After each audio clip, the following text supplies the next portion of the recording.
और तीन बड़ी खबरों पर हमारी नजर रहेगी। पहली खबर काशी से, जहां शंकराचार्य स्वरूपानंद सरस्वती के शिष्य स्वामी अविमुक्तेश्वरानंद शिवलिंग की पूजा करने के लिए अब धरने पर बैठ गए हैं और लगातार उनके अनुयायी उनके पास पहुंच रहे हैं। तो दूसरी खबर कानपुर से, जहां हिंसा के बाद शांति का माहौल है और पुलिस लगातार अब गश्त कर रही है। तो तीसरी खबर कश्मीर से, जहां प्रवासी मजदूरों को निशाना बनाकर आतंकी हमला किया गया और लगातार हत्याओं के बीच गृह मंत्रालय में बैठक के बाद कश्मीरी पंडितों को सुरक्षित जगह भेजने की कवायद अब शुरू कर दी गई है।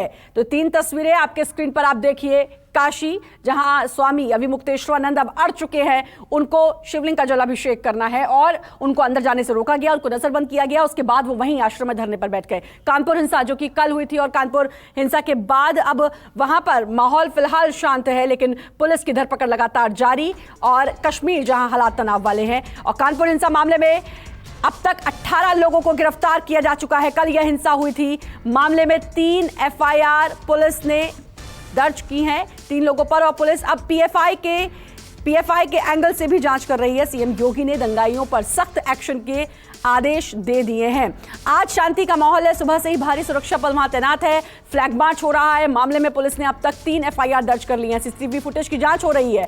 अब तक 18 लोगों की गिरफ्तारी हो चुकी है। 36 लोगों की पहचान भी हो चुकी है। और पुलिस अब पीएफआई के एंगल से जांच कर रही है। वहीं पूरे मामले पर मुख्यमंत्री योगी ने उपद्रवियों पर सख्त कार्रवाई के आदेश दिए, जबकि डिप्टी सीएम ब्रजेश पाठक ने उपद्रवियों की संपत्तियों पर बुलडोजर चलाने की बात कही है। तो कानपुर कल हिंसा हुई थी।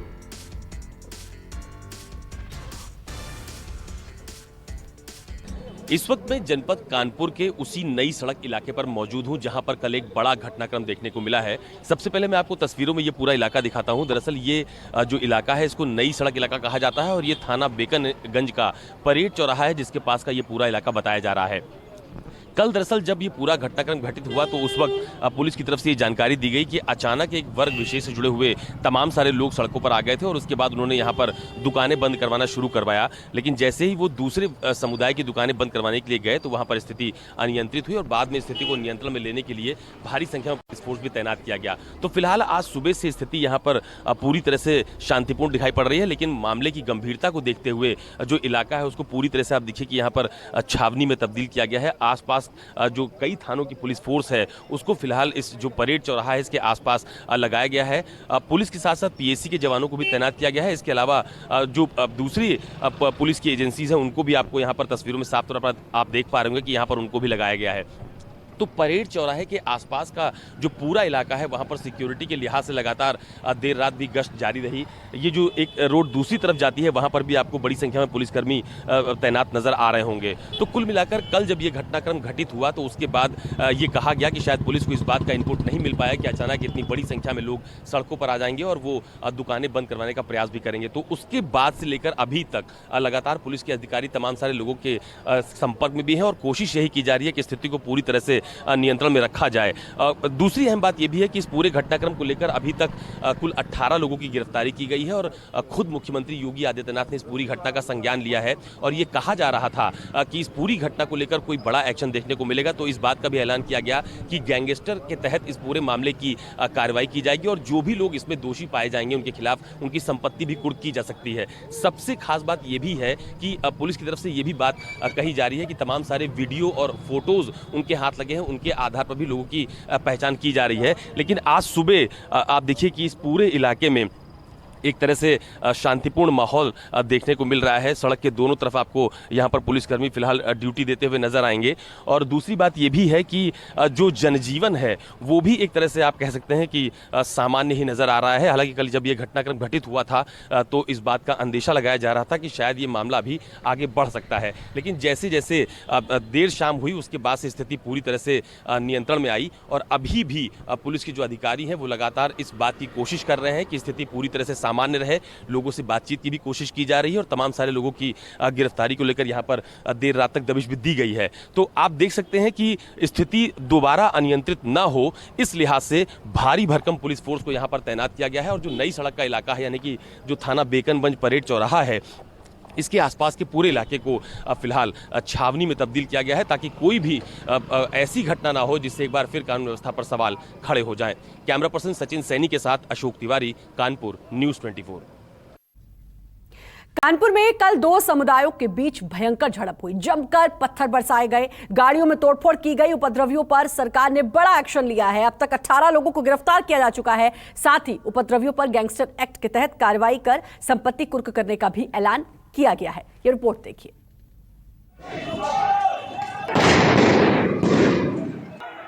जिसे देखो उसके हाथ में पत्थर है।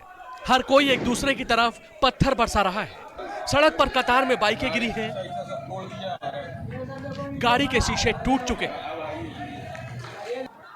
हिंसा और उपद्रव की ये तस्वीरें यूपी के कानपुर की हैं, जहां परेड चौराहे पर दो समुदाय आपस में भिड़ गए।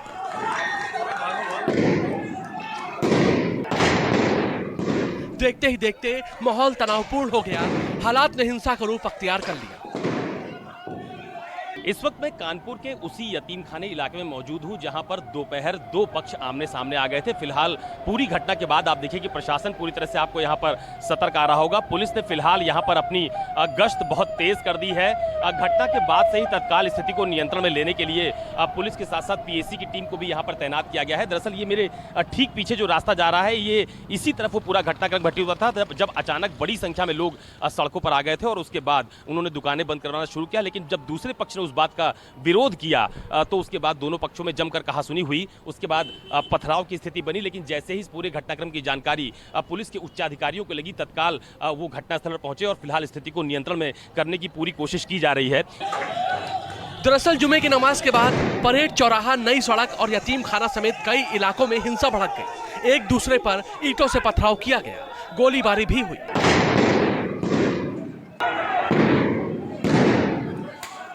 पुलिस को लाठीचार्ज भी करना पड़ा। कानपुर के इन इलाकों को छावनी में तब्दील कर दिया गया है। पुलिस के मुताबिक हालात को कंट्रोल कर लिया गया है। हिंसा भड़काने के मामले में अब तक 18 लोगों की गिरफ्तारी भी हो चुकी है। घटना के तुरंत बाद ही वहां पुलिस आयुक्त तथा अन्य वरिष्ठ अधिकारी मौके पे पहुंचकर आवश्यक बल प्रयोग करके स्थिति को नियंत्रण में किया। वहां जिस भी व्यक्तियों ने वहां उपद्रव किया है उसकी पहचान की जा रही है। अब तक 18 लोग गिरफ्तार किए जा चुके हैं। बताया जा रहा है कि मुस्लिम समुदाय के कुछ लोग हाल ही में टीवी पर बहस के दौरान बीजेपी प्रवक्ता नुपुर शर्मा के पैगंबर मोहम्मद के खिलाफ की गई कथित अपमानजनक टिप्पणी को लेकर नाराज। इसी के विरोध में वो इलाके की दुकानें बंद कराने की कोशिश कर रहे थे। इसी दौरान दुकानदार और पुलिस कर्मियों के साथ प्रदर्शनकारियों की झड़प हो गई, जिसने देखते ही देखते हिंसा का रूप अख्तियार कर लिया। यह हिंसा उस वक्त हुई जब कानपुर में राष्ट्रपति रामनाथ कोविंद, पीएम नरेंद्र मोदी और सीएम योगी आदित्यनाथ का कार्यक्रम चल रहा था। इस दौरान इलाके में भारी संख्या में सुरक्षा बल भी तैनात थे। राहुल और योगेंद्र के साथ अशोक तिवारी, न्यूज़ 24 कानपुर। और बड़ी खबर का रुख करेंगे। टारगेट किलिंग के बाद सरकार का फैसला, 177 शिक्षकों का कश्मीर घाटी से ट्रांसफर। सभी 177 शिक्षकों को सुरक्षित जगह की तैनाती। ट्रांसफर का आदेश तत्काल प्रभाव से लागू। पीएम स्कीम के तहत तैनात शिक्षकों का ट्रांसफर अब करने का ऐलान। 177 शिक्षकों का ट्रांसफर और यह आदेश तत्काल प्रभाव से लागू कर दिया गया है। तो लगातार कश्मीर में ऐसे हालात बने हुए हैं जिससे वहां पर काम करने वाले लोग जो हैं वो अपने आप को अनसेफ महसूस कर रहे हैं। लगातार ऐसी वारदातें हो रही हैं, टारगेट किलिंग हो रही है। पिछले 4 दिन में 3 लोगों की हत्या और कल भी ग्रेनेड से हमला किया गया। जो वहां पर लोग काम करते हैं, जो वहां पर मजदूर हैं, वो सब परेशान हैं, वो सब डरे हुए हैं। और इसके बाद अब ट्रांसफर का आदेश दे दिया गया है और इस आदेश को तत्काल प्रभाव से लागू कर दिया गया है। तस्वीरें भी आप देखिए, शिक्षक प्रदर्शन कर रहे हैं और अब इनके ट्रांसफर का आदेश दे दिया गया है। 177 शिक्षक जिनका कश्मीर घाटी से ट्रांसफर, और इस आदेश को तुरंत लागू करने के लिए कहा गया है। सरकार ने बड़ा फैसला लिया है टारगेट किलिंग के बाद। और तस्वीरें आप देखिए, ये वो शिक्षक हैं जो प्रदर्शन कर रहे हैं। खौफ है इनके मन में, डर है इनके मन में और ये चाहते हैं कि इनको सुरक्षा दी जाए। और हमारे सहयोगी आसिफ सुहाफ हमारे साथ जुड़ चुके हैं श्रीनगर से। आसिफ, शिक्षकों का प्रदर्शन भी और दूसरी तरफ अब आदेश जारी किया जा चुका है कि ट्रांसफर कर दिया जाए। देखिए, ये जो प्रदर्शन करने वाले माइग्रेंट कश्मीरी पंडित है, ये जो है सभी तरह के डिपार्टमेंट्स में काम करते हैं। हालांकि ज़्यादातर शिक्षक ही इसमें है, लेकिन जो दूसरे विभाग है, चाहे R&B हो, PHE हो, PWD हो, सभी तरह के डिपार्टमेंट्स में ये लोग काम करते हैं। और जिस प्रकार से पिछले महीने राहुल भट्ट की किलिंग हो गई थी, तब से पहली बार जो है कश्मीरी पंडित समुदाय सड़कों पर उतरकर अपने लिए सुरक्षा की मांग कर रहा है। जो कश्मीरी पंडितों की मांग है वो चाहते हैं कि उन्हें कश्मीर घाटी से बाहर जम्मू और दूसरे इलाकों में भेजा जाए, कश्मीर घाटी से बाहर, जहां पर उनकी जान को खतरा नहीं होगा तब तक, जब तक कि कश्मीर घाटी के हालात दोबारा से सामान्य ठीक नहीं होंगे। लेकिन अब सरकार की तरफ से, क्योंकि कल जो एक उच्च स्तर की बैठक भी हुई थी गृह मंत्री की अगुवाई में, उसके बाद जो है ये ट्रांसफर ऑर्डर फिलहाल सामने आया है, जिसके चलते कश्मीर घाटी के अलग अलग जगहों पर जो टीचर्स, शिक्षक तैनात थे, उन्हें श्रीनगर के जो टाउन वाले, श्रीनगर सिटी के बिल्कुल पास वाले इलाके हैं, उन स्कूलों में बिल्कुल तो आदेश जारी कर दिया गया है ताकि वो सुरक्षित जगह पर उनको पहुंचाया जाए। हमारे साथ विमल कौशिक भी जुड़े हुए हैं दिल्ली से। विमल, कश्मीरी पंडित जो हैं अब वो डर में हैं और वहां भी वो प्रदर्शन कर रहे हैं।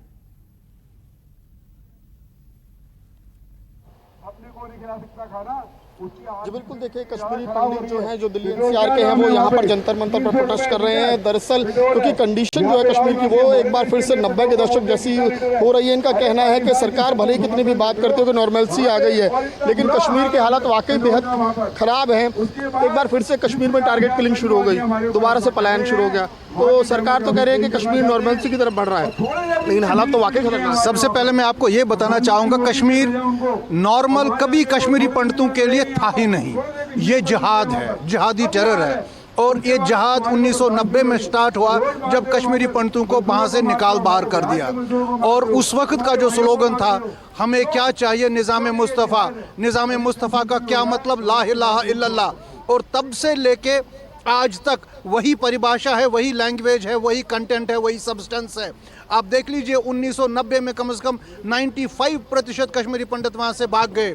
और जो 2-4 बार जो टारगेट किलिंग हो रही है, केवल कश्मीरी पंडित ही टारगेट नहीं है, गैर कश्मीरी जो मुस्लिम्स हैं उनको भी टारगेट किया जा रहा है। ये वो मुस्लिम्स हैं जो जिहाद में नहीं आ रहे हैं। आप ये बात समझ लीजिए, वो कौन है। जैसे वो अमरीना भट्ट मर गई, वो अमरीना भट्ट एक लिबरल थॉट की लेडी थी, वो जिहाद में नहीं आ रही, वो कंजर्वेटिव इस्लाम में नहीं आ रही है। आपको एक बात बिल्कुल अच्छे तरीके से दिमाग में लाना चाहिए, जिस वक्त हम कश्मीर से चले थे वहाँ पर हनफी इस्लाम था। Hanafi Islam is the liberal form of Islam, जिसमें नॉन मुस्लिम माइनॉरिटीज़ के लिए भी जगह है। और आजकल जब से वहाँ त्रारी शरीफ को गट डाउन किया गया, जला दिया गया मस्तगुल ने। Mastgul is a symbol of Wahhabi Islam. और वहाँ पर नारे क्या लगे थे, त्रार बन हन हन मस्तगुल कत बन। त्रार श्राइन जो है वो फिर बनेगा, लेकिन मस्तगुल कहाँ बनेगा? क्यों? क्योंकि मस्तगुल एक सिंबल है वहाबी इस्लाम का। आज की डेट में वहाबाइजेशन ऑफ कश्मीरी इस्लाम हो रही है। आप लोगों की क्या डिमांड है सरकार से, कि सरकार किस तरीके से वहाँ पर कदम उठाने चाहिए सरकार को, क्योंकि हालात वाकई बेहद चिंताजनक है? मुझे लगता है कि सरकार को संज्ञान लेना चाहिए इसका, और सरकार को सख्ती से इस्लाम के जो जहादी वहाँ वॉलंटियर्स हैं, जहाद चलाने वाले हैं, उनके ऊपर सख्ती करनी चाहिए। ये भी इंसिडेंट्स कोई आइसोलेशन में नहीं हुए हैं। जब तक कि वहाँ उन ऑफिसेज में, उन स्कूल्स में आसपास जो इकोसिस्टम बना हुआ था, जिन्होंने ये बताया कि यहाँ पे हिंदू है, जो उस समय भाग गए और इसको मारा गया, जब तक उन पे भी सख्ती ना की जाए, पूछा जाए, उनसे भी कोई इंट्रोगेशन करे कि भाई तुम उस टाइम कहाँ थे, तुमने उसको क्यों बुलाया। जब उस BDO ब्लॉक एजुकेशन ऑफिसर को, जिसको रजनी बाला के हस्बैंड ने एप्लीकेशन दी कि भाई गवर्नर साहब ने हेडक्वार्टर में ट्रांसफ़र करने के लिए ऑर्डर दिए हुए हैं, तुम क्यों नहीं कर रहे हो, उसने कहा बोल रहा मेरे को तंग मत करो, इससे भी दूर भेज दूंगा। तो पहले उसको जेल भेजना चाहिए। तो सरकार को तो ये सब काम करने चाहिए। दूसरा, सरकार को जो करना चाहिए, पहली बात ये देखिए कि कश्मीरी पंडित जाना चाहता है कश्मीर, उसके लिए तत्पर है। और उसी के कारण आज 4000 कश्मीरी युवकों ने, यहाँ दिल्ली में कई लोगों ने नौकरियां छोड़ करके कश्मीर में नौकरी ले ली, क्योंकि वो कश्मीर की धरती के साथ प्रेम करते हैं। पर उन 4000 लोगों के लिए जो फैसिलिटीज क्रिएट करनी चाहिए थी सरकार ने, ये भी लोगों का कहना है। दिल्ली में भी कश्मीरी पंडित प्रदर्शन कर रहे हैं। और अब इस पूरे कश्मीर के मसले पर आम आदमी पार्टी के सांसद संजय सिंह ने क्या कुछ कहा, सुनिए। जो अपने आप को 56 इंच के सीने वाली एक वीर बहादुर सरकार कहती है, उस सरकार के रहते हुए कश्मीरी पंडितों की हत्याएं हो रही हैं और कश्मीरी पंडित पलायन कर रहे हैं। उनके दृश्य बहुत ही पीड़ादायक हैं। एयरपोर्ट भरे हुए हैं, सड़कें भरे हुए हैं, निकल के भाग रहे हैं वहां से डर के माहौल के कारण। और क्या क्या दावे इन्होंने पार्लियामेंट के दोनों सदनों में किया था हमारे गृह मंत्री जी ने और प्रधानमंत्री जी ने।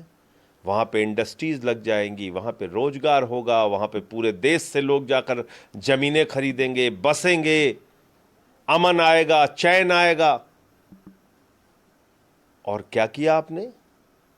आज कश्मीर जल रहा है, वहां कश्मीरी पंडितों की हत्याएं हो रही हैं, आप बैठ के कर रहे हैं। और काशी में ज्ञानव्यापी में मिले कथित शिवलिंग के जलाभिषेक के ऐलान पर अब बवाल हो गया है। पुलिस ने शंकराचार्य स्वरूपानंद सरस्वती के शिष्य अवि मुक्तेश्वरानंद को नजरबंद कर दिया है, जिसके बाद नाराज अवि मुक्तेश्वरानंद आश्रम में ही धरने पर अब बैठ गए हैं। इस समय हम मौजूद हैं हमारे साथ में देखें कि जिस तरह से बनारस आज फिर से चर्चा में है। ज्ञानवापी मस्जिद के अंदर जो शिवलिंग की बात हो रही थी, वहाँ पे जलाभिषेक के लिए हमारे साथ में स्वामी अभिमुक्ता जी महेश्वरी जी स्वामी जी मौजूद हैं। हम स्वामी जी से ही जानेंगे कि आज जो उनका कार्यक्रम है और वहाँ पे जिस तरह से मस्जिद परिषद है, वहाँ पे शिव की जो लिंक हुई है, वहाँ पे जलाभिषेक करने के जाने की तैयारी हो रही है। स्वामी जी कह रहे थे कि आप जिस तरह से स्वामी स्वरूपानंद जी सरस्वती का आदेश है, आदेश उनका सर्वोपरि है, और आज आपका कार्यक्रम क्या है और किस तरह से मस्जिद परिषद में जाएंगे, वहाँ पे जलाभिषेक जो बाबा का लिंक है। हम किसी मस्जिद में नहीं जा रहे हैं, क्योंकि मस्जिद में जाने की हमको ज़रूरत नहीं है। मस्जिद में खुदा की इबादत के लिए हमारे मुसलमान भाई जाते हैं और वहाँ नमाज पढ़ते हैं।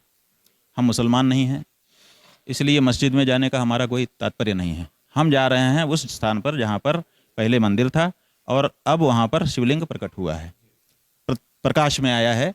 आप सब चैनल वालों के माध्यम से हमको जानकारी हुई है, वीडियो देखे हैं हमने, वहाँ पर शिवलिंग दिखाई दिया है। तो जब शिवलिंग दिखाई देता है कहीं पर, भगवान दिखाई देते हैं, तो हम कहते हैं कि प्रकट हो गए। तो प्रकट हो गए तो हम उनकी पूजा करते हैं। हमारे यहाँ ये परंपरा है, हमारा शास्त्र कहता है।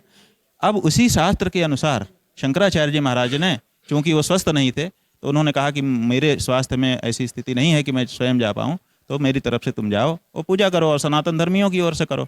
तो वो करने के लिए हम आए हैं और हमने पहले बता दिया है। आज 8:30 बजे हम निकलने वाले हैं। स्वामी जी, जिस तरह से मामला पूरा कोर्ट में है, कोर्ट के अधीन है, तो क्या लगता है कि जब कोर्ट का निर्णय है तभी वहाँ पे जाना चाहिए था? नहीं, या जाना है, आज जलाभिषेक करना है? नहीं, देखिए ऐसा है कि कोर्ट का निर्णय तो आएगा, लेकिन कोर्ट का निर्णय देर में आता है, क्योंकि उनको पक्ष प्रतिपक्ष को सुन करके विचार करके तब फैसला देना होता है। तो ऐसी स्थिति में, और उनको रोज़ वो सुनवाई भी नहीं कर सकते, क्योंकि बहुत सारे दूसरे मुकदमे होते हैं, तो उनका नंबर आता है। तो इसलिए हर 1 महीने के बाद, 15 दिन के बाद तारीखें देते हैं, तो लंबा समय लगता है। आप समझिए कि 50 साल भी कई मुकदमों में लग जाते हैं। दीवानी के मुकदमों की यही हालत है। तो हमारे जो भगवान प्रकट हुए हैं, उनका नियम यह है कि जब से प्रकट हो गए तभी से, भय प्रकट कृपाला दीन दयाला कौशल्या हितकारी हर्षित महतारी मुनि मनहारी। आप देखिए, कौशल्या जी के सामने प्रकट हुए तो तुरंत उन्होंने स्तुति की, तुरंत पूजा की। इसी तरह से जब देवता प्रकट होते हैं तो तत्काल पूजा आरंभ होती है। तो हम जब फैसला हो जाएगा तब उनको शिव मानेंगे, कि जब से हम मान रहे हैं तब हम फैसले के लिए गए हैं, ये विचार की बात है। तो हम तो आज ही मान। बिल्कुल, तो स्वामी जी भी अड़े हुए हैं। हमारे साथ मनोज पांडे हमारे सहयोगी जुड़ चुके हैं बनारस से। मनोज, अब भाई स्वामी अभिमुक्तेश्वरानंद भी अड़े हुए हैं कि इनको जाना है और अब धरने पर भी बैठ चुके हैं, बाकी क्या कुछ अपडेट?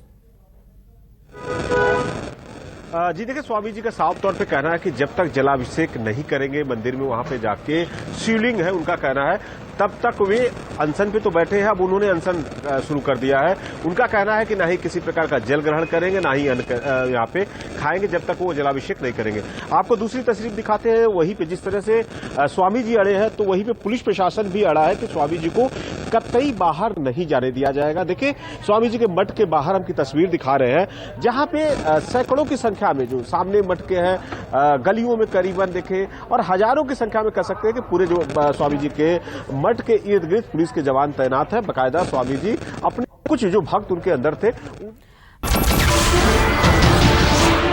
नमस्कार, मैं हूं मानक गुप्ता। अगर आपको हमारा ये वीडियो पसंद आया हो तो इसे लाइक और शेयर जरूर करें और हाँ, हमें सब्सक्राइब और फॉलो करना ना भूलें ताकि आप देश और दुनिया की कोई खबर मिस ना करें। तो जुड़े रहिए हमारे साथ और देखते रहिए न्यूज़ 24।